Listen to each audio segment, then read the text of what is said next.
Labdien! Mani sauc Egons Čolokjans. Pirmkārt, ļaujiet man izteikt dziļu līdzjūtību visiem, kurus skāruši postošie ugunsgrēki Kalifornijā, kas šobrīd plosās Losandželosas apkārtnē. Šie ugunsgrēki sākās pirms nedēļas 7. janvārī, un visu šo laiku nav izdevies tos lokalizēt.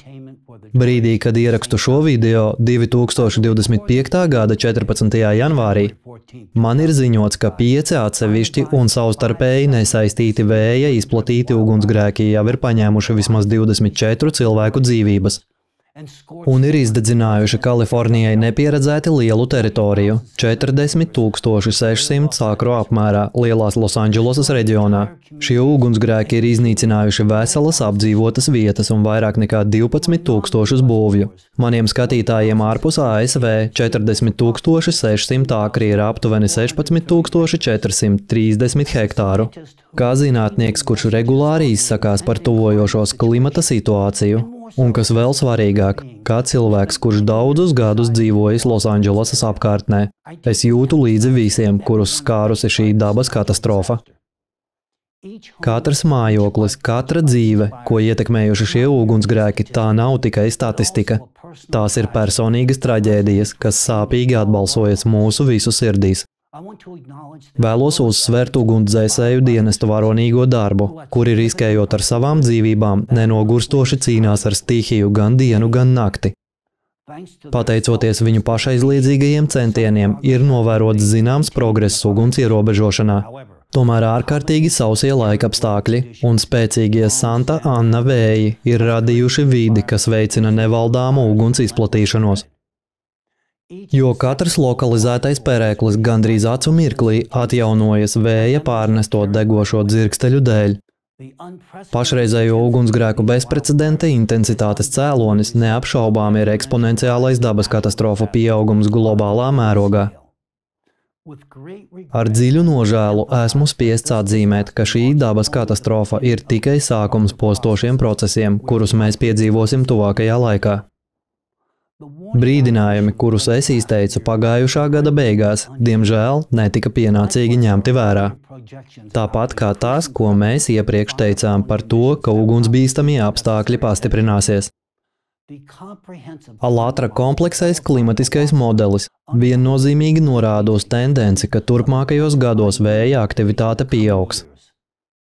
Tās prasa tūlītēju pielāgošanos un preventīvu pasākumu īstenošanu, ņemot vērā pieaugošo ugunsbīstamību, īpaši pilsētplānošanas un mājokļu būvniecības jomā. Iedzīvotājiem, kuru mājas nesenajā ugunsgrēkā tika iznīcinātas, ir dabiska vēlme pēc iespējas ātrāk atjaunot savus mājokļus iepriekšējās vietās. Taču es aicinu jūs būt apdomīgiem. Klimata tendenču analīze norāda uz augstu iespējamību, ka līdzīga dabas katastrofa var atkārtoties tuvāko gadu laikā, turklāt ar potenciāli smagākām sekām. Tas ir saistīts ar vēju rozi kombinācijā ar ik gadu pieaugošo sausumu, kas radīs līdzīgus apstākļus tiem, kas šoreiz veicināja straujo uguns izplatīšanos. Šie apstākļi prasa rūpīgu risku izvērtēšanu, plānojot atjaunošanas darbus. Pat ūdens spiediena palielināšana hidrantos vai palielināts ugunsdzēsības dienestu budžets nespēs novērst jaunu ugunsgrēku izcelšanos šajā teritorijā nākotnē. Ņemot to vērā, es uzstājīgi iesaku apsvērt alternatīvas dzīvesvietas lokācijas, kur ģeofiziskie un klimatiskie apstākļi nodrošinās augstāku drošības līmeni iedzīvotājiem un viņu īpašumam. Tā nav tikai rekomendācija, tas ir jautājums par ilgtermiņa iedzīvotāju drošības nodrošināšanu. Galvenais ieteikums ugunsgrēku riska novēršanai gan šajā reģionā, gan citos būtu ievērot būtisku distanci starp jaunbūvēm un meža masīviem. Tāpat ir kritiski svarīgi ņemt vērā vēju rozi un iespējamās dabas ugunsgrēku izplatības trajektorijas. Zinātniska šo parametru analīze jāiekļauj kā obligāts komponents būvniecības normatīvos reģionos ar paaugstinātu ugunsbīstamību. Precīza un zinātniski pamatota pieeja ievērojami samazinās ugunsgrēku izplatīšanās risku uz dzīvojamām teritorijām stipra vēja apstākļos. Tas ir īpaši aktuāli tām teritorijām, kuras šajā reizē Kalifornijā jau ir cietušas ugunsgrēkos. Lai nodrošinātu jau apbūvēto teritoriju iedzīvotāju drošību, ir nepieciešama kompleksu ugunsdrošības sistēmu ieviešana. Investīcijas modernās ugunsdzēšanas tehnoloģijās un preventīvos drošības pasākumos nav tikai ieteikums, bet gan kritiska nepieciešamība, ņemot vērā ar katru gadu pieaugošos klimata riskus. Ekonomiskās izmaksas šādām sistēmām nav salīdzināmas ar cilvēku dzīvības vērtību un iespējamo zaudējumu apmēru no postošiem ugunsgrēkiem. Šodienas ugunsgrēks Kalifornijā pēc provizoriskām aplēsēm kļūs par dārgāko ASV vēsturē. Tā iespējamie zaudējumi tiek lēsti $60 miljardu apmērā. Savukārt saskaņā ar AccuWeather datiem vairāk nekā $250 miljardu apmērā. Taču, ja pirms gada būtu ieguldīti $1 miljards preventīvos pasākumos, tas būtu ļāvis novērst pašreizējā ugunsgrēka postošās sekas un iespējams glābt 24 cilvēku dzīvības, kā arī desmitiem tūkstošu cilvēku likteņus, kuri dzīvoja 12 000 mājokļu. Investīcijas preventīvajos pasākumos tikai $1 miljarda apmērā varēja kļūt par risinājumu, kas ne tikai novērstu šo krīzi, bet arī nepieļautu tās atkārtošanos nākotnē. Apsveriet ekonomiskās un morālās sekas, piešķirot prioritāti preventīviem pasākumiem, nevis pieņemot tik milzīgus zaudējumus. Dzīvību, īpašumu un citu neaizvietojamu resursu saglabāšana nav salīdzināma ar preventīvo pasākumu izmaksām. Tas patiešām ir pašsaprotami. Mans arguments sniedzas tālāk par Amerikas Savienotajām valstīm, uzsverot resursu optimizācijas nozīmi arī citām valstīm, kuras saskaras ar līdzvērtīga mēroga dabas katastrofu sekām. Es arī vēlos vērsties pie cilvēkiem. Nevajag steigties apsūdzēt valdību, kad jūs nonākat krīzes situācijā. Ekstremālās situācijās, piemēram, ugunsgrēkos, plūdos, viesuļvētrās vai zemestrīcēs, cilvēkiem ir dabiski gaidīt tūlītēju palīdzību un glābšanas darbības. Cietušajiem katra sekunde ir ārkārtīgi svarīga, taču efektīvas palīdzības sniegšanai valstī nepieciešams laiks, lai novērtētu situāciju un pieņemtu pārdomātus lēmumus. Katastrofas apstākļos pārsteidzīga un nepārdomāta glābēju nosūtīšana uz katastrofas zonu bez skaidras izpratnes par problēmas apmēru var tikai pasliktināt situāciju, palielinot cietušo skaitu un radot papildu hausu. Lai precīzi noteiktu katastrofas apmēru, noteiktu primārās vajadzības un izstrādātu skaidru rīcības plānu, valdībai nepieciešams laiks. Tāpēc ir īpaši svarīgi, lai paši cilvēki apzinātos nepieciešamību sagatavoties un aktīvi piedalītos ārkārtas situāciju uzvedības noteikumu izpētē, negaidot palīdzību no ārpuses. Jo katastrofas brīdī izpratne par situācijas nopietnību un zināšanas par pareizajām darbībām var izglābt jūsu dzīvību.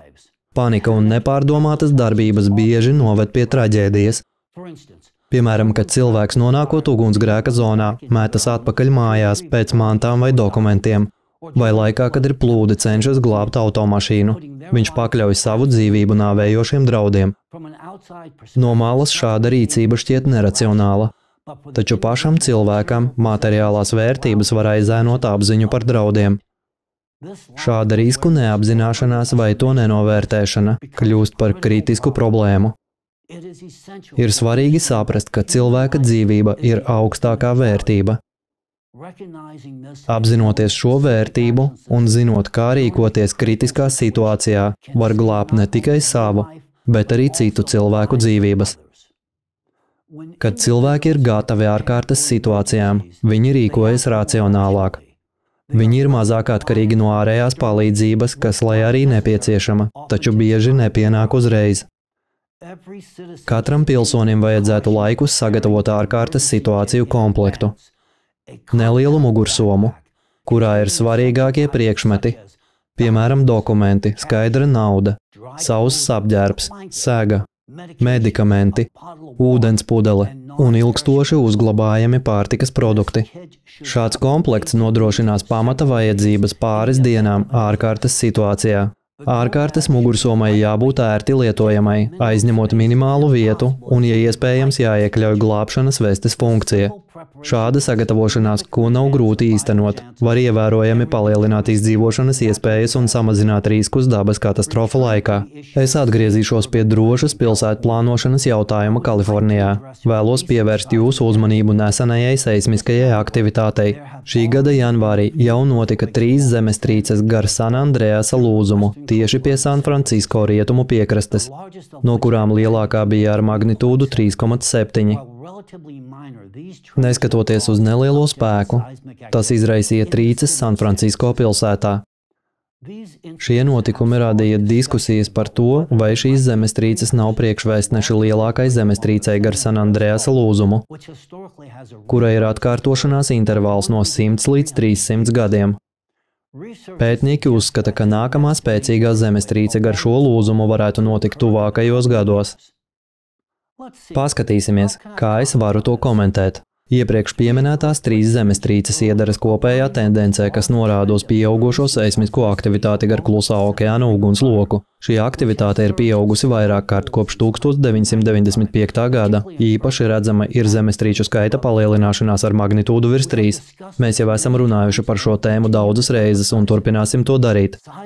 Seismiskā aktivitāte uz Zemes turpina pieaugt, un tā demonstrē eksponenciālu pieaugumu neatkarīgi no seismisko sensoru skaita palielināšanās. Tas nozīmē, ka iespējamība, ka San Andreasa lūzumā notiks postoša zemestrīce tuvāko gadu laikā, ir ļoti augsta. Atsevišķās vietās jau notiek zemes garozes pārslogošanās, ko izraisa magmas spiediena palielināšanās uz litosfēru no zemes dzīlēm. Šis process pastiprina spriedzi zemes garozā, kas neizbēgami novedīs pie spiediena atbrīvošanās plātnē caur lokālām zemestrīcēm. Mēs pagaidām vēl neesam iegājuši strauji paaugstinātas seismiskās aktivitātes periodā, kad notiks daudzas zemestrīces ar magnitūdu 8 un vairāk, un atsevišķi reģioni saskarsies ar megazemestrīču sēkām. Mums vēl ir neliels laika loks, un mums ir jāizmanto šis laiks racionāli. Pašlaik, kad ir relatīva stabilitāte, ir ļoti svarīgi pievērsties būvniecībai un ēku projektēšanai, rēķinoties ar sliktākajiem scenārijiem. Ēku pamati ir jāprojektē tā, lai tie izturētu zemestrīces ar magnitūdu 8 un vairāk, pat tajos reģionos, kur šādas zemestrīces šobrīd nenotiek. Tajā pašā laikā ir jāņem vērā ne tikai iespējamas zemestrīces, bet arī draudi, kas saistīti ar vējiem, sausumiem, plūdiem un citiem klimatiskiem un ģeofiziskiem faktoriem, neatkarīgi no reģiona. Stabilitātes ēra šodien ir palikusi pagātnē, un dabas katastrofas tikai pieaugs. Pašreizējais laiks ir periods, kad jāgatavojas nākotnes izaicinājumiem un jāizpēta pasākumi, kas jāveic, lai nodrošinātu cilvēces drošību. Ļoti svarīgi, lai šī izpratne nonāktu gan pie cilvēces kopumā, gan pie atbildīgajiem par iedzīvotāju drošību atsevišķās valstīs. Dabas katastrofu pieaugums turpinās eksponenciāli, un tās jau ir kļuvušas par realitāti simtiem miljoniem cilvēku, kuru sekas pastiprina saulaicīgas rīcības trūkums un brīdinājumu ignorēšana. Vēl pirms 10 gadiem mēs uzstājīgi brīdinājām par dabas katastrofu draudu nopietnību un aicinājām nekavējoši rīkoties. Ja tad būtu veiktas nepieciešamās darbības, mēs būtu varējuši izvairīties no šodienas postošajām sekām, gan biežākiem sausuma periodiem, gan nebijušiem augstumiem un katastrofāliem plūdiem. Diemžēl mūsu brīdinājumi tika ignorēti, un tagad mēs visi sastopamies ar daudz smagākām sekām, no kurām varēja izvairīties. Losandželosas pašreizējās traģēdijas iemesls ir neizpratne un nespēja pielāgoties jaunajai realitātei. Mēs brīdinājām, planetāro pārmaiņu ignorēšana novedīs pie katastrofu eksponenciālas pastiprināšanās. Taču tie, kas mūs sadzirdēja, rīcības vietā izvēlējās dzīvot vecās pasaules ilūzijās. Šīs pasaules vairs nav. Mēs teicām, ka vētru, sausumu un citu anomāliju pieaugums ir neizbēgams.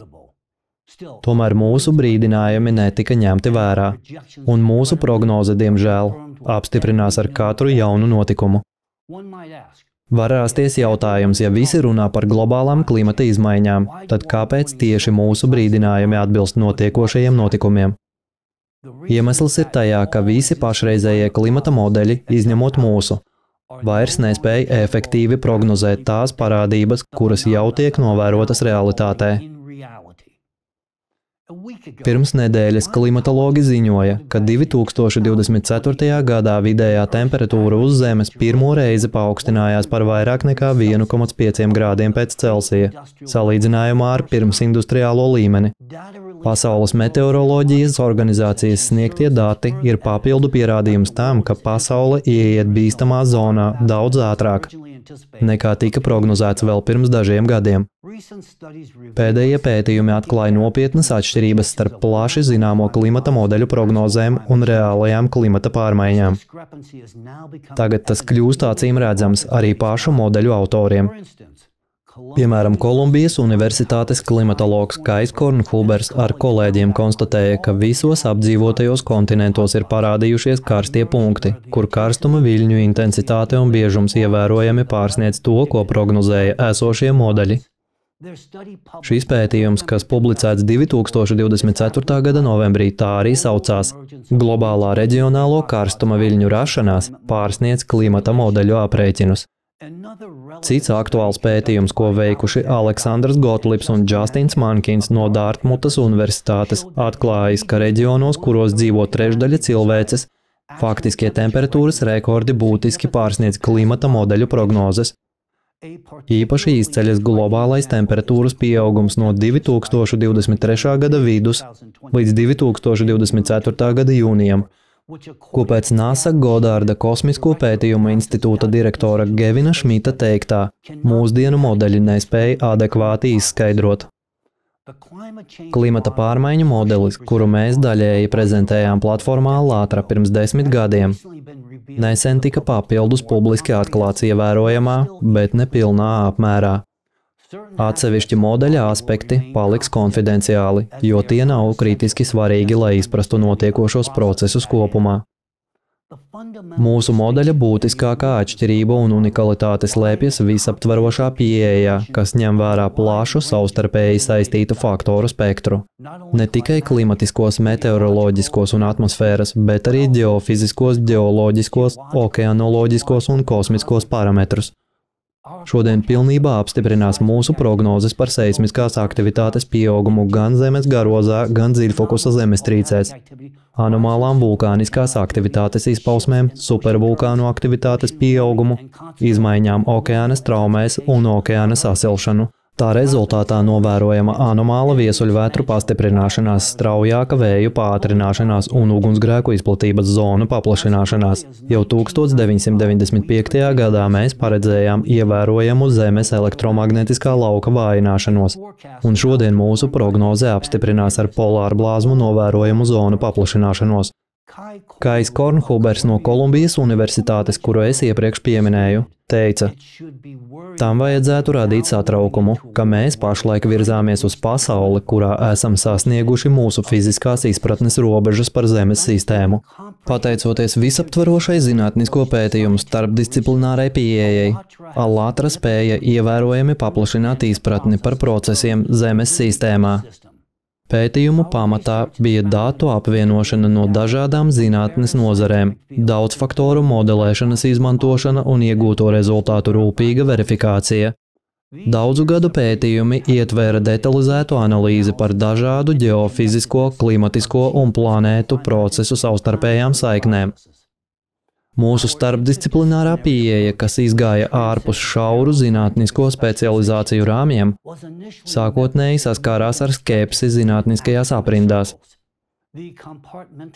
Atsevišķu zinātnes virzienu nošķirtība traucēja zinātniekiem ieraudzīt pilnīgu ainu par uz planētas notiekošajiem procesiem.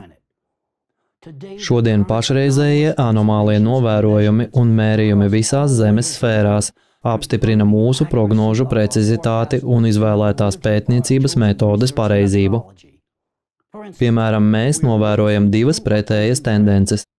No vienas puses sausumu un postošu vētru pastiprināšanos, no otras ekstrēmus augstuma periodus un plūdus. Šo klimata pārmaiņu dualitāti mēs prognozējām jau sen.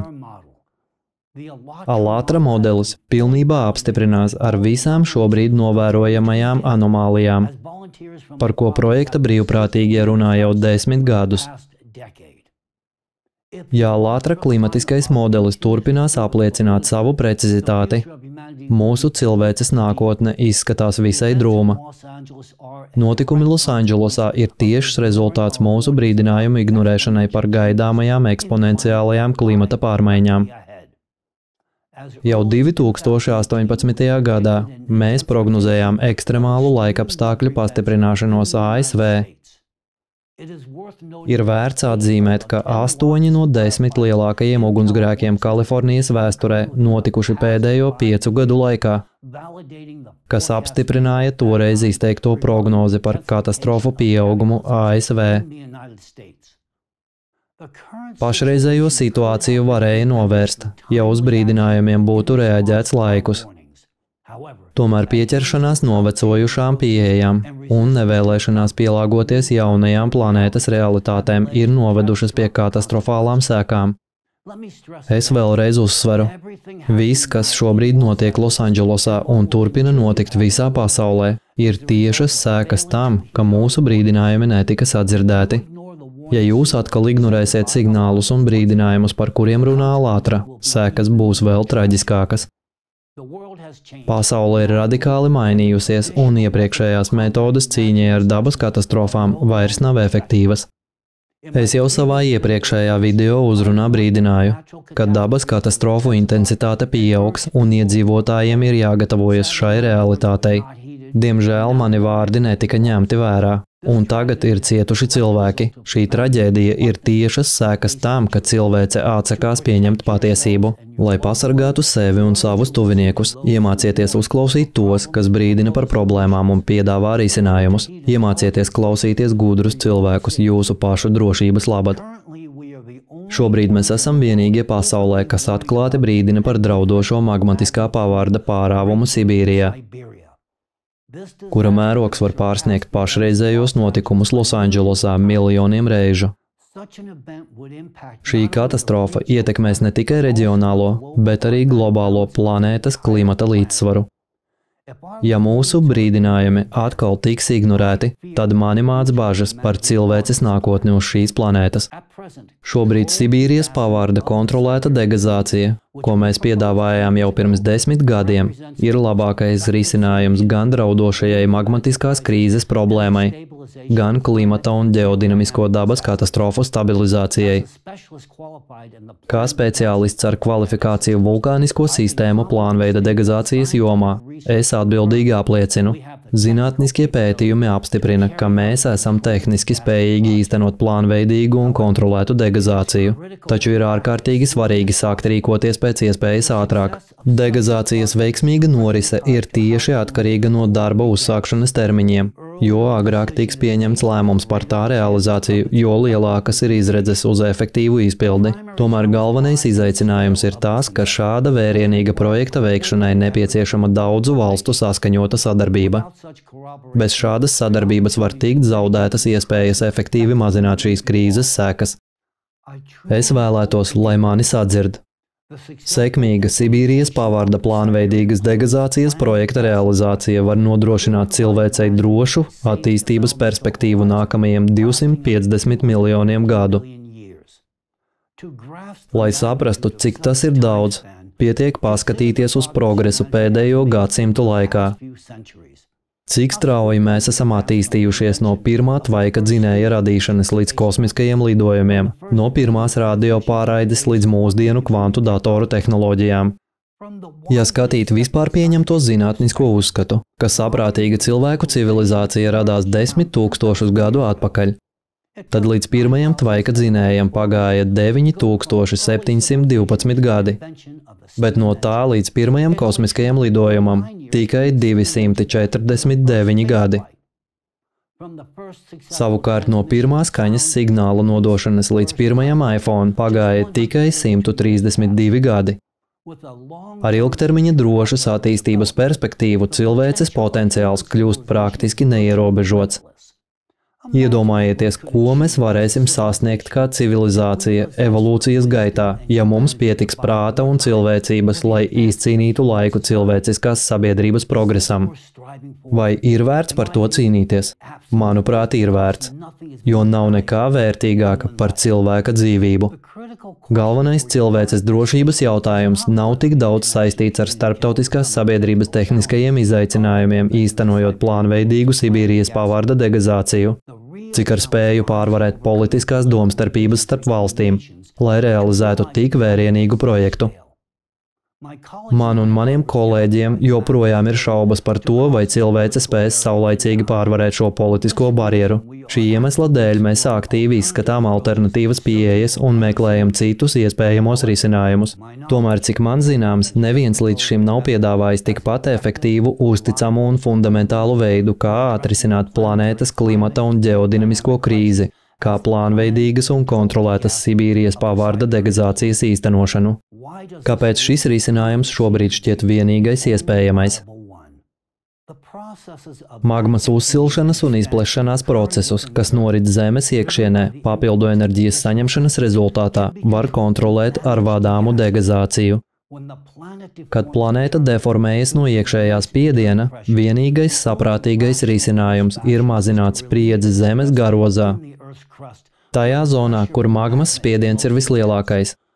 Šī zona ir Sibīrijas teritorija, kur mantijas kušanas rezultātā paceļas milzīga magmatiskā upe, kas noārda garozu un veido gigantisku pavardu.